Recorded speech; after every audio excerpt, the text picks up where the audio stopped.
Hello, I'm Neil Whelan and welcome to the Wesleyan Podcast. In this episode, brought to you by Wesleyan Financial Services, Marie Williams-Cooke talks to Regional Manager Simon Cosgrove about how dentists can keep hold of their hard-earned income in a tax-efficient way. As you'll find out, that will begin with ISAs and go into more detail from there.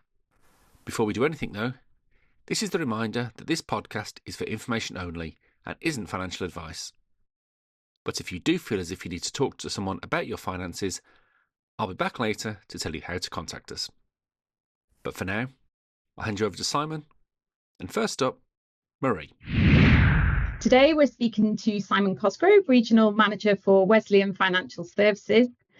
So Simon, firstly, could we discuss when is the best time for dentists to start thinking about their finances and tax-efficient savings? Hi, Marie. I think it's all the time. I don't think there's a time to wait for it, really. It's never too early to think about it. And when you think it can be difficult if you don't have any objectives. So think firstly about what your objectives are over what timescales, because that can impact on the right type of savings, the right type of tax efficiency for you. For example, if you think about short, medium and long term, so short term, what are your objectives over the next 5 years, for example? Medium term, maybe the next 10 to 15 years, and then long term, probably retirement and onwards. So for things like short term, it's probably going to be cash predominantly, so anything within the next 5 years. The likes of cash ISAs are the most obvious candidates there. Medium term, then we're probably looking at other types of ISAs, and then retirement. Pensions tend to be the most obvious route for that, but there are other options. So never stop thinking about it. Never think it's too soon to think about saving, and just planning, because the earlier you plan, the cheaper it will be in the long term, the more that you will have when you are ready to access them. Okay, so what is the current annual pension allowance? Okay, so for long-term retirement planning, then pensions is the most tax-efficient way of saving for retirement. Because of this tax efficiency, this annual allowance is, just to define it, is the most that you're allowed to put in to a pension and still gain the tax relief that's attached to them.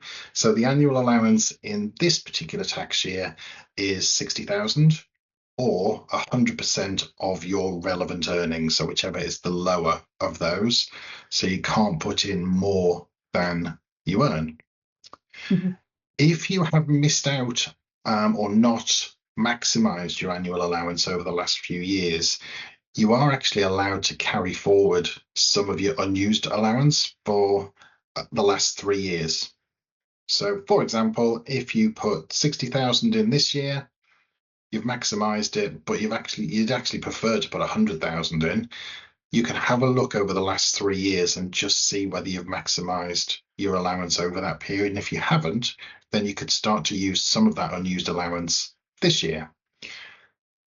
Caveat being, you've got to use this year's allowance, before you move back and start to carry forward previous year's allowances.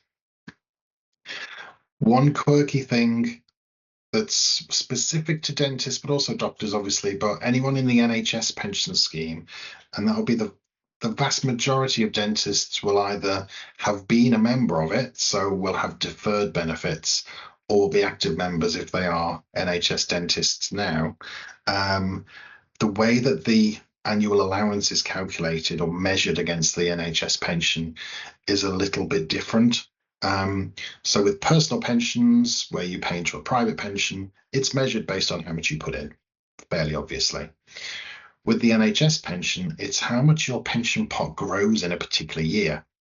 And it takes things like inflation into account and your income and everything else. So it's quite a complicated calculation. And some people listening might have had annual allowance statements through from the NHS. And on those, you can see the growth in particular years and how that measured against the annual allowance. So if you are an active or a deferred member of the NHS pension, just be careful. It's not how much you're physically contributing to that pension in a particular year. it's how much the growth is, and that could form a significant part of your annual allowance in a particular year. So it's just something to watch out for. Okay, thank you. And then moving on to ISAs, what are the options currently available? Okay, so with ISAs, they are free of income tax, they're free of capital gains tax on anything that you make from them. You're allowed to put, again, there's limits, so you're allowed to put up to £20,000 a year into ISAs, and you can spread this amongst different types of ISAs as long as you don't exceed that 20,000 limit. There's 4 different types of ISAs at the moment. There's the stocks and shares ISA, so you can put that into different types of investments, company shares, unit trusts, corporate bonds, government bonds, those kind of things. And they're right for you. They're more of a medium to long-term investment. So because they're invested in the stock market, there's got to be time for it to grow and to get over any market fluctuations. So anything over the medium to long term, it's a consideration based on your attitude to risk as well. So the stocks and shares ISA is the first one. Next one is the cash ISA, which is basically a savings account. It's tax efficient, so you don't pay any tax on the interest. One thing to be aware of with this is the interest rates on a lot of the cash ISAs now aren't what they were. In the past, they always had quite attractive interest rates.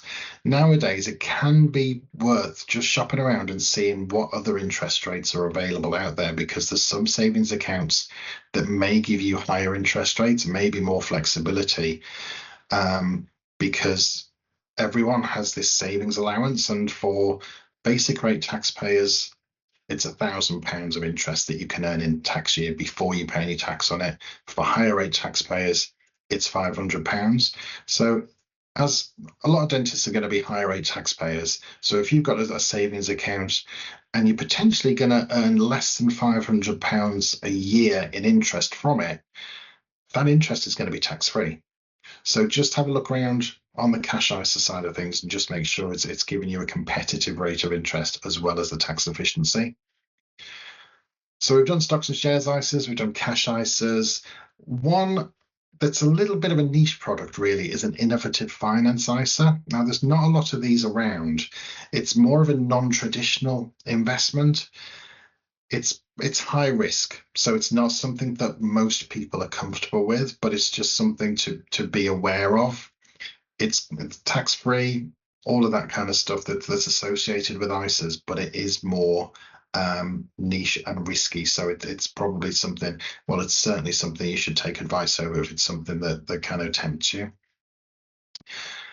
Final one is the lifetime ISA. So if you're saving for a first home that's going to cost you less than £450,000, also if you're saving for retirement and have potentially used your pension allowances, then a lifetime ISA could be a reasonable option.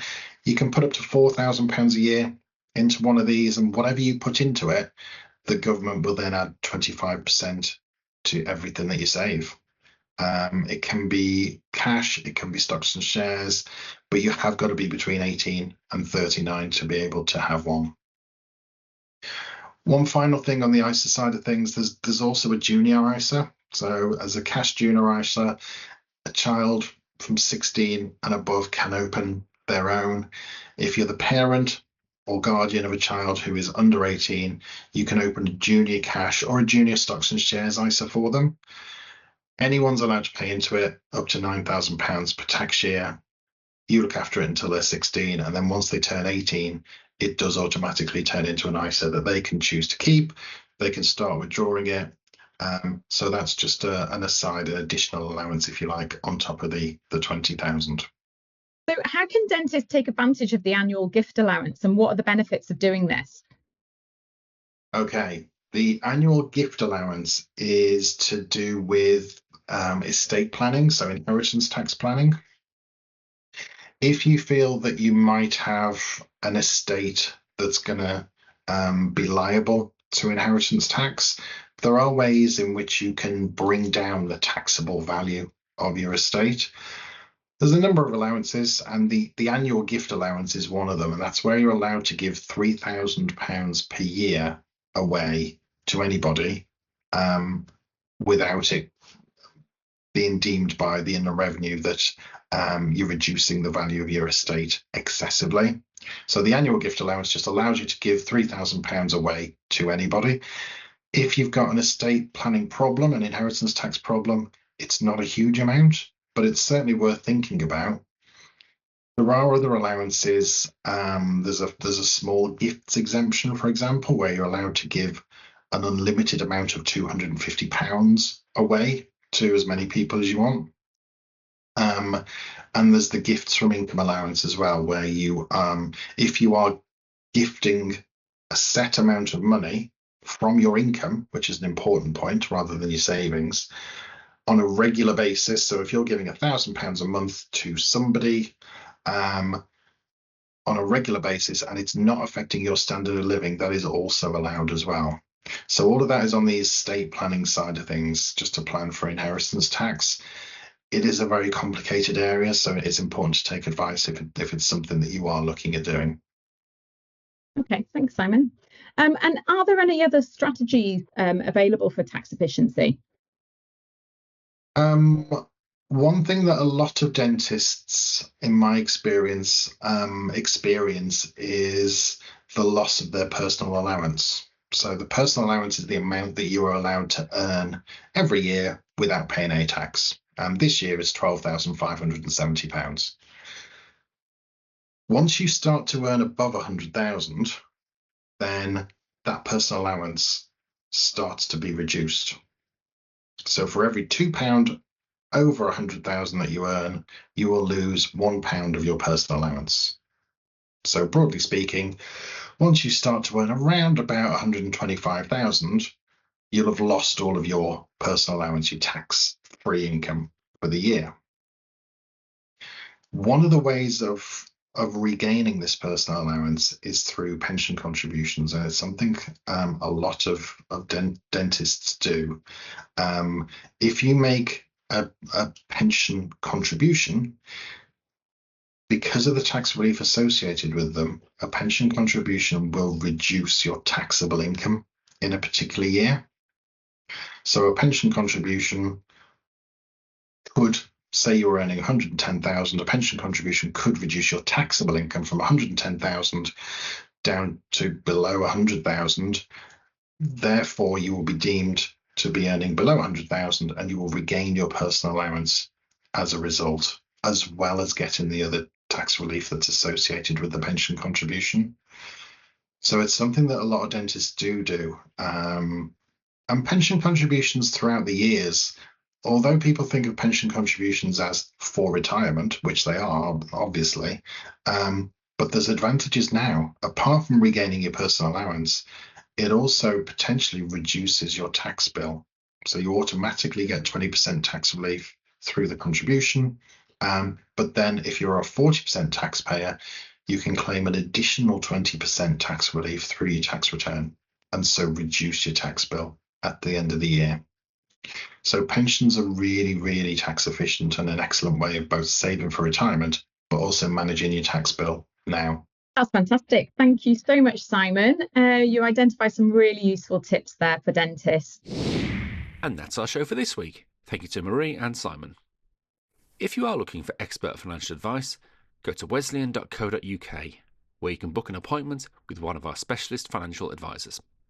Charges may apply, but we won't charge you until you've agreed the services you require and the associated costs. Find out more at wesleyan.co.uk/charges. As for finding out about Wesleyan more generally, you can find us on the website formerly known as Twitter, Facebook, Instagram and LinkedIn. And if you found the podcast useful, you can like and subscribe to us on all the usual platforms, as well as find us on YouTube, where there's a whole library of videos covering a wide range of financial planning topics. But that's it for now. So until next time, thanks for listening.